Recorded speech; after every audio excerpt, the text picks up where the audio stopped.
Today we're going to be looking at the Biology Paper 2, and this is higher tier from the year 2018. I strongly recommend that you have a go first from downloading the paper below, and also just so that you know that all the answers given here are in line with the AQA mark scheme. In this question, we are told that many biotic and abiotic factors can affect the growth of plants. Are the factors in table 1 biotic or abiotic? So the key thing that we need to remember here is that when we're talking about biotic factors, we're talking about living factors. And when we're talking about abiotic factors, we're talking about factors that are not living. So first of all, disease, therefore, would be a biotic factor. Herbivores would be a biotic factor. Temperature is not to do with living things, so that would be an abiotic factor, as would water. Then we're told 2 students investigate the effect of light intensity on the distribution of small plants. The plants are growing under a tree in a park. The students made the following hypotheses. So they said, as you move outwards from a tree, there will be more plant growth.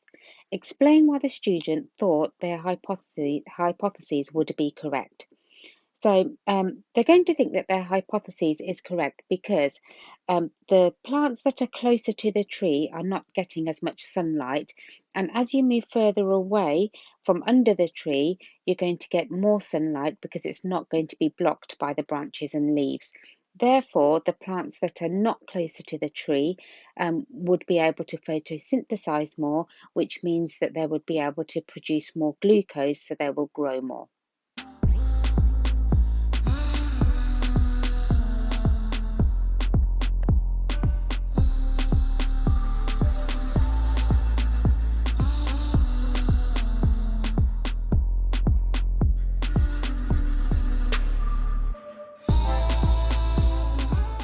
In this question, we're told the students use 2 pieces of equipment. Give the scientific name of each piece of equipment. So the first one is a square frame measuring 0.5 meters by 0.5 meters, and that would be called a quadrat.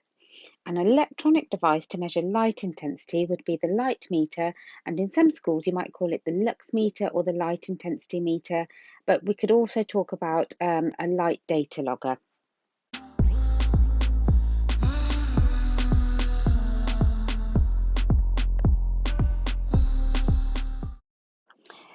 In the next part, we are given a method. So number 1, fix one end of the tape measure to the base of the tree. Number 2, fix the other end of the tape measure 11 meters from the tree. Number 3, at 0 meters, we put the square frame on the ground. Number 4, identify all the plant species growing inside the frame. Number 5, estimate and record the percentage cover of each plant species. Number 6, measure the light intensity inside the frame. Number 7, put the square frame on the ground every 2 meters along the tape up to 10 meters. Number 8, repeat steps 4 to 6 in every frame. So figure 1 shows the equipment that's used in the investigation. And the question is, calculate the total area sampled. Now, it's very easy to think that we're told here to measure every 2 meters along, but we've got to remember that we also took a measurement at 0 meters right at the base of the tree. So if we look at our quadrat is 0.5 meters by 0.5 meters. So that gives us an area of 0.25 meters squared for our quadrat. However, we took 5 readings from 2 to 10 meters, but also took an extra reading at 0 meters. So that's 6 readings we took altogether. So then 6 times 0.25 meters squared would give us an answer of 1.5 meters squared. So for this next question, we're told the whole investigation was done as quickly as possible. Suggest one reason why. So we'll do the investigation as quickly as possible because we want to keep the light intensity as similar as we possibly can.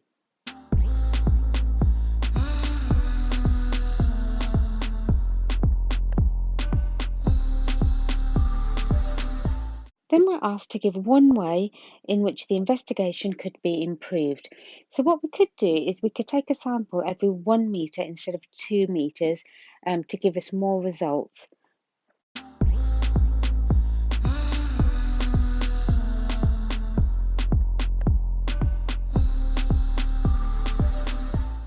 For that particular question, we could have other reasons. So, for example, what we could do to improve the investigation is we could sample at different positions around the tree.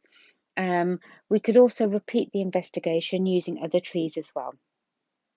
Now we have table 2, and this is giving our results. So we've got percentage of cover of grass, percentage cover of plantain, percentage cover of daisy, percentage cover of clover, and then we've got the total percentage cover of plants, and we have the light intensity in arbitrary units. And then we're asked which plant species in Table 2 will only grow at high light intensities. Now, if it only grows at high light intensities at the distances which are closest to the base of the tree, there shouldn't be many plants growing there because there's not enough light. So the one which we can see only grows in high light intensity would be the daisy.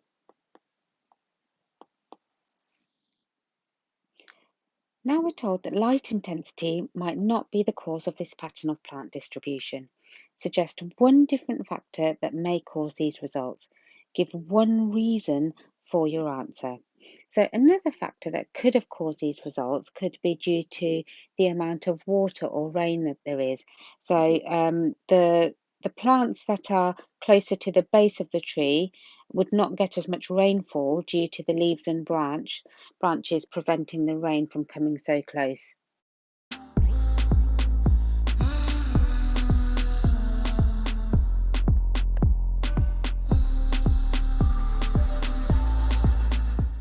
In this question, we're told that Pseudomonas bacteria cause infections in hospital patients.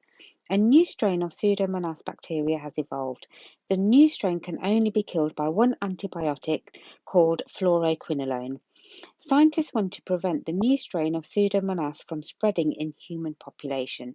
Explain the advice doctors should be given to prevent the spread of the new strain. So, firstly, we could say that the doctors should only prescribe this particular antibiotic, the fluoroquinolone, if the patient has the new strain of virus, because overuse of this particular antibiotic could lead to an increase in resistant bacteria. Secondly, the antibiotics should not be prescribed to anyone with a virus such as cold or flu because antibiotics only work on bacterial infections. They would not do anything to the viruses. And number 3, we could say that once the antibiotics have been prescribed to a patient, they need to complete the course. And that's because any bacteria left over in the body could develop into a more resistant strain, therefore reproducing more rapidly.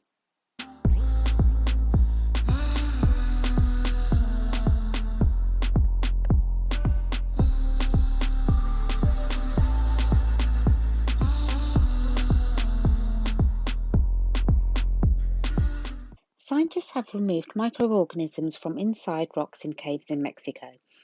The microorganisms have been trapped there for between 10,000 to 50,000 years. The caves are dark, very hot, humid, and acidic. Why are the microorganisms called extremophiles?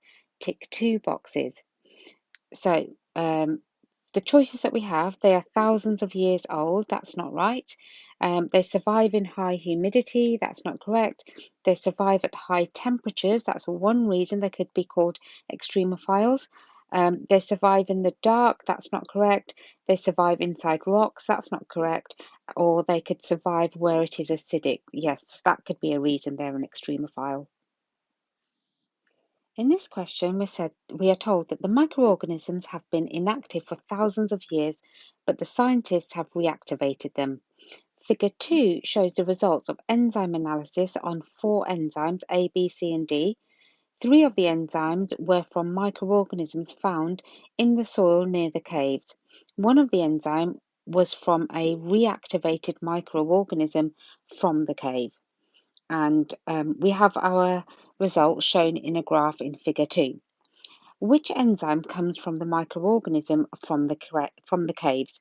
So we've got to remember that the enzyme that was in the cave, the extremophile, was one that was at high temperatures and a low pH. So if we look at our first graph with the temperatures, we can see that enzyme C, it has the optimum activity at a high temperature. Now, if we look at C again in the second graph to do with pH, we can see it's at its optimum at a low pH, which is acidic. So that's suggesting that our answer is C. And the reasons are because, as we've just said, C is working at its optimum at the highest temperature, and it's working at its optimum at a low acidic pH.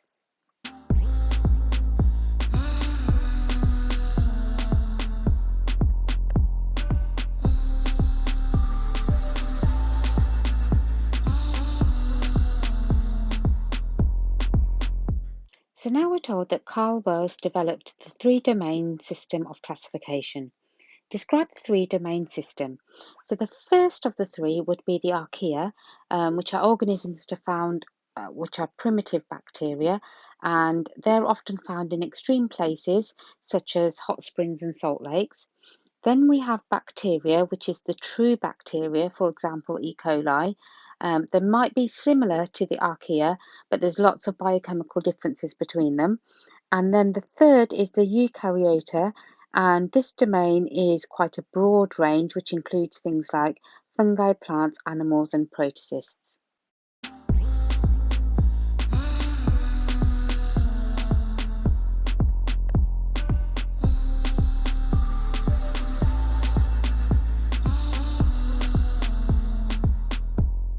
Then we're told most of the microorganisms from the caves were classified as belonging to the archaea domain of the three-domain system. Suggest why. So the reason being that they're the ones that were found in extreme conditions.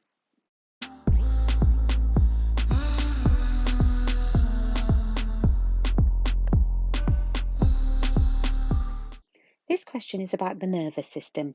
Figure 3 shows a reflex arc, and we are asked to name parts P and Q of the reflex arc. So part P is the gap between the two neurons, which is called the synapse. And part Q is the neuron which transfers the information from the sensory neuron to the motor neuron. So this would be our relay neuron.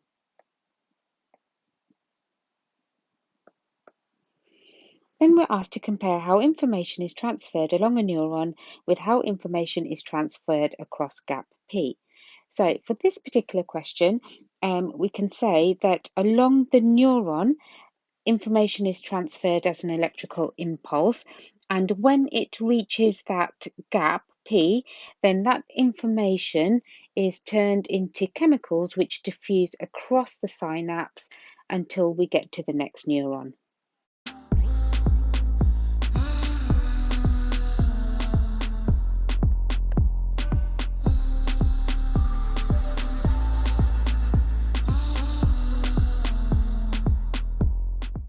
Now, for the last part, it says, why does a conscious action take longer than a reflex action?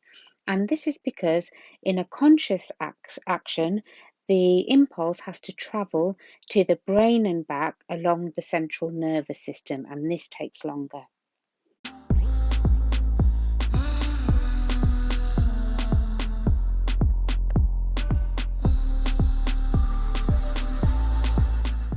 In this next question, we have information travels at 120 meters per second in neurons.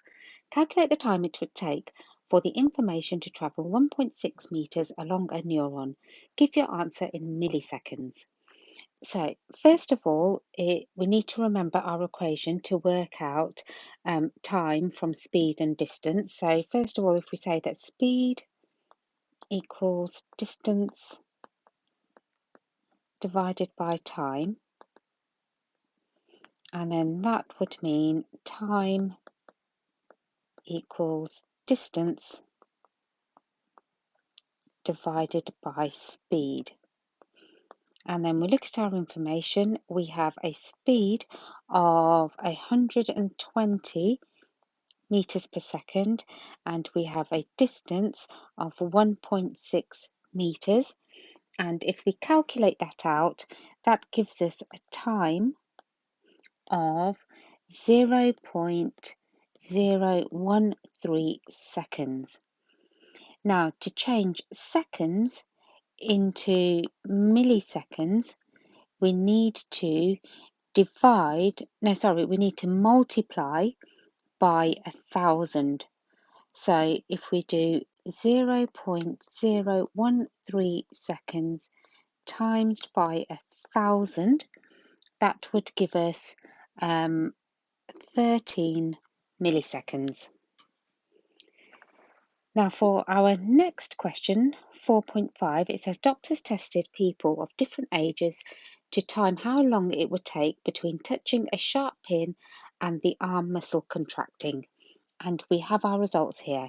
So we have ages ranging from 30 to 80, going up in tens, and then we have the time for the muscle to contract in milliseconds.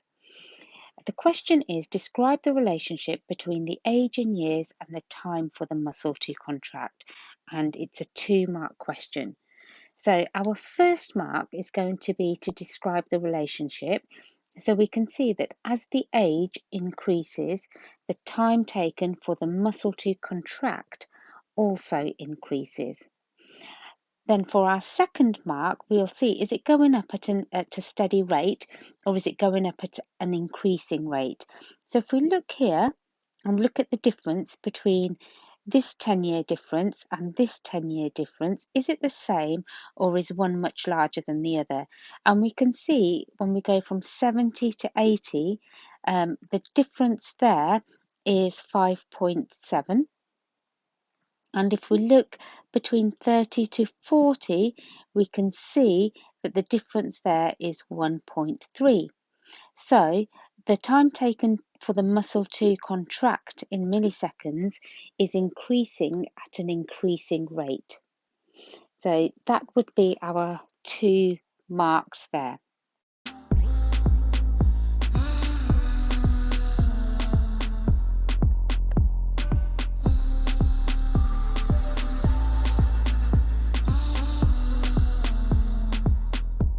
So for this question, we need to read the following. In the 1950s, farmers in India could not grow enough rice to feed the rapidly increasing population. At the International Rice Research Institution, scientists began a selective breeding program with 10,000 different varieties of rice plants. In 1966, the IRRI produced a new variety called IR8, which gave a yield of up to 10 times the traditional varieties. IR8 has short stems and long rice grains, so that's important. IR8 was grown by farmers all over India so people had enough to eat. The IR8 variety of rice was produced by selective breeding. Describe the steps scientists would have taken to produce IR8. So first of all, the scientists would have selected the plants which had the short stems and the large grains and bred those plants together. Then, from the plants that were produced, again, they would have chosen the plants with the short stems and the large grains and bred them together again. And they would have repeated this until they obtained plants with the desired characteristics.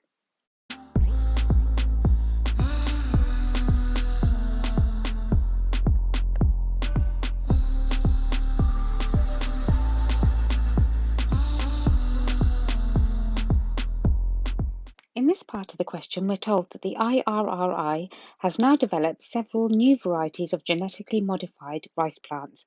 Some people in India agree and some disagree with the GM varieties of rice being grown, and we've got to explain why. And this is a 4-mark question. So what that means is because we're explaining why some people may agree and some people may disagree, the maximum we can have for agreeing is 3 points, or the maximum we can have for disagreeing is 3 points, there definitely needs to be a point from the other side of the argument. Okay, so if we think about this, first of all, if we think about why people may disagree, the reasons could be that with genetically modified rice plants, the use of the herbicides may affect the other plants that are growing, but also the chemicals that are being used and the herbicides that are being used may also affect the health of the people who are eating the genetically modified rice plants, because there may not be enough research done onto the side effects just yet. However, on the other side of the argument, people may agree with having the rice plants grown in this way, because the rice plants may grow larger and faster, so there's more food for the people and for the farmers to sell on to the people. They may agree because the rice plants may be more resistant to disease, so the rice plants will survive, which means there's more food for people.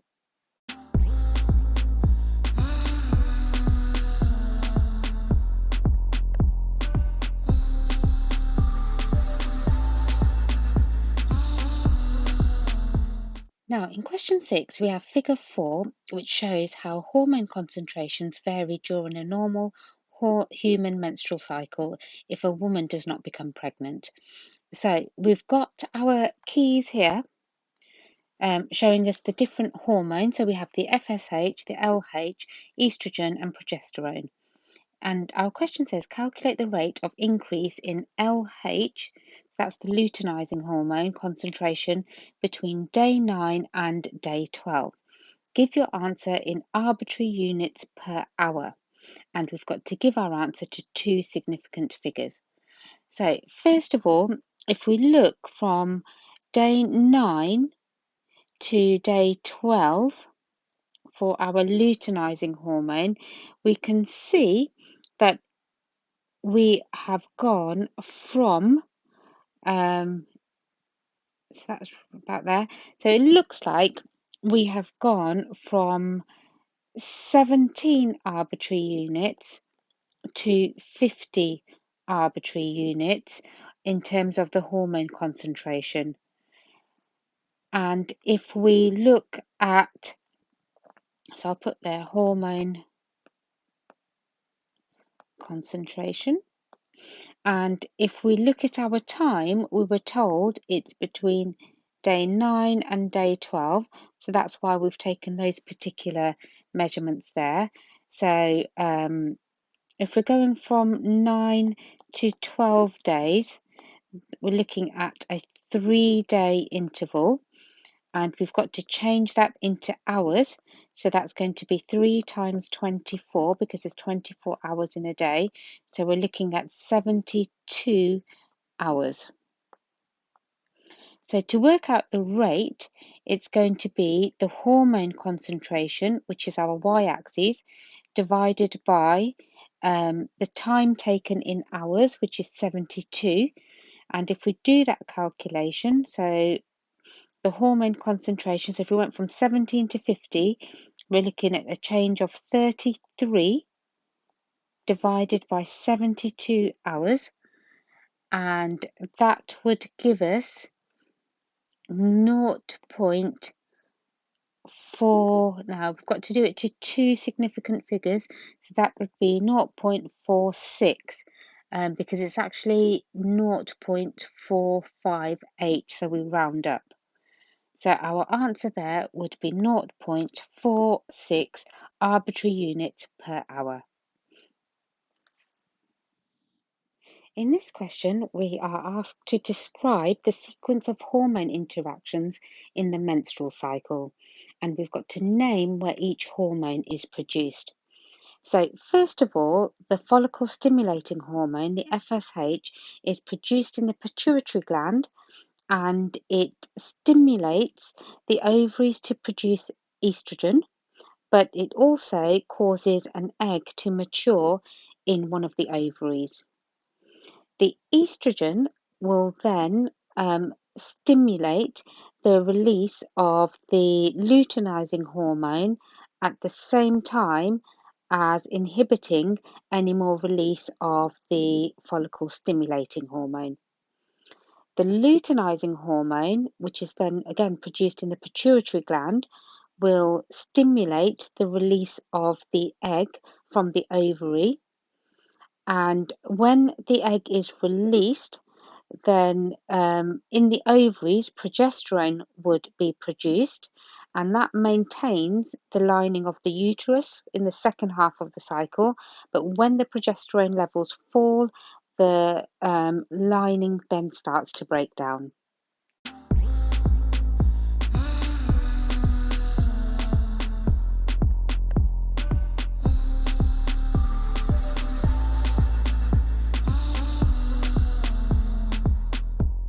So for the next part of the question, we are told that progesterone is used in some contraceptives.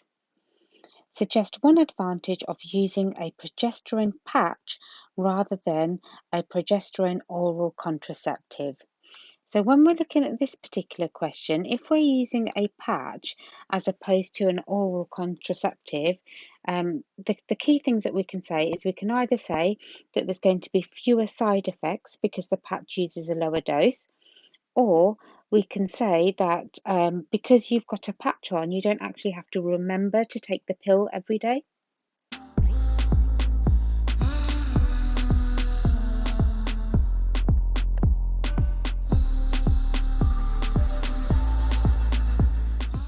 In this question, we're told many people eat shellfish called oysters. An oyster has 20 chromosomes in each body cell. Which arrangement of chromosomes will a male oyster have in each body cell? We've got to tick one box. So first of all, if it's a male, it has to have X and Y chromosomes. So we know it's not going to be this last answer here. And if it has an X and Y chromosome, that leaves 18 chromosomes. So 18 chromosomes would be 9 pairs, not 8 pairs. So the correct answer would be this one here. Then we're told that oyster gametes only contain half the amount of DNA compared to a normal oyster body cell. Describe the type of cell division that produces gametes. So this type of cell division is called meiosis. So we've got 3 marks here. We've got to describe it in a bit more detail. So in meiosis, the DNA will replicate and it will divide and then divide again to produce 4 cells, 4 daughter cells, which are not genetically identical.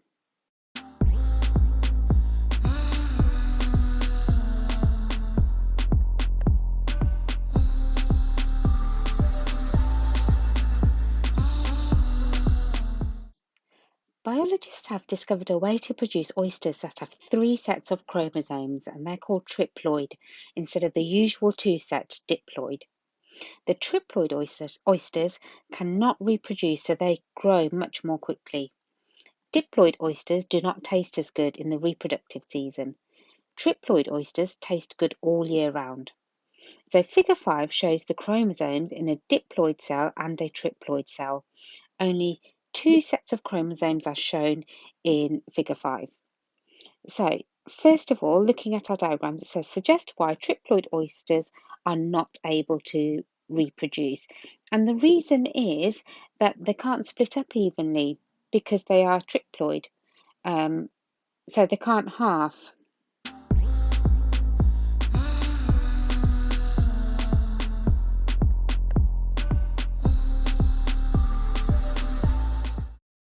Now for the next question, it says explain why the triploid oysters grow more quickly than the diploid oysters, and it's 2 marks for this question. So first of all, the reason is that the triploid oysters do not reproduce, and because they do not reproduce, they have more energy available because they've not used it in reproduction for them to produce more proteins for growth.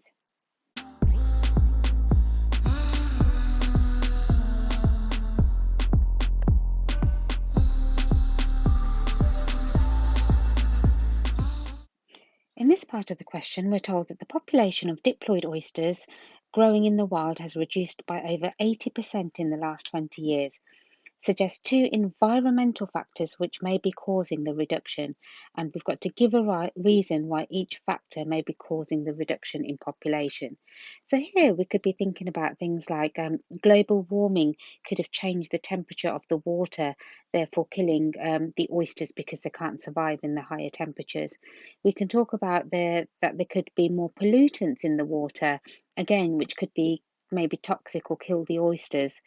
Um, Maybe there's new competitors that have come into the area, so the oysters are competing more for their food source.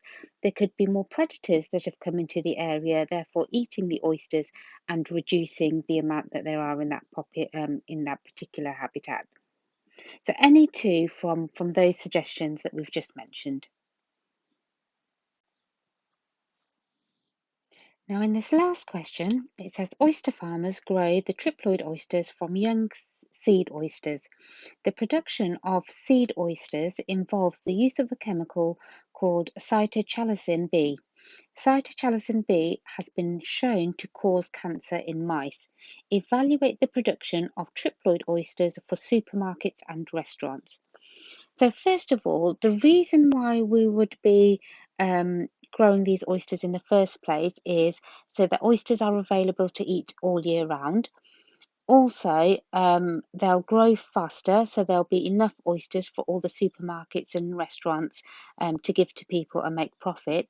However, because they have this cancer-causing chemical in them, the oysters really are going to be putting this chemical into the food chain, which could finally end up in humans and cause cancer.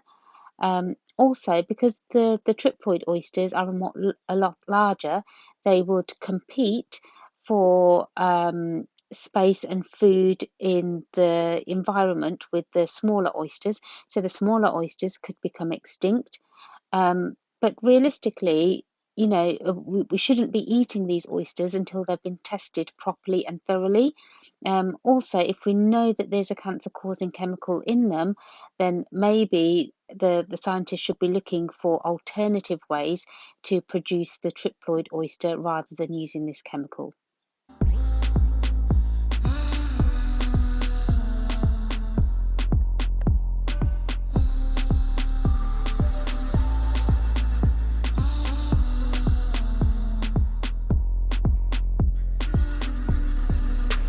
So that brings us to the end of this past paper. Well done for having a go. I suggest that you go over your notes and the areas that you didn't know, you revise that area properly. I would strongly recommend that you subscribe to the channel. Reason being, if you subscribe to the channel, you will see that there are a lot more past paper walkthroughs, not just for biology, but for chemistry and physics as well as different sessions on topics to help you get those grades that you deserve.